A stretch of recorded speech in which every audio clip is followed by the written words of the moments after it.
Jua uko wapi, nikupe salamu mfikishie.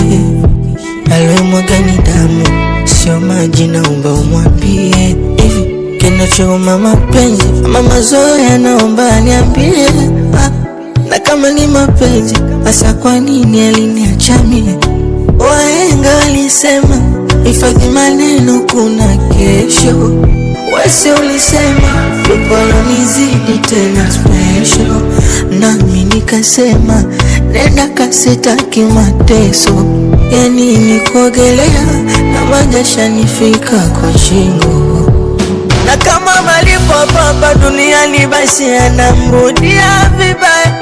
Alinitupa sina thamani, leo ananijutia vibaya. Nimesha move on, sitamani kumtia hata machoni, atambue. Nimesha move on, sitamani kumuona hata usoni.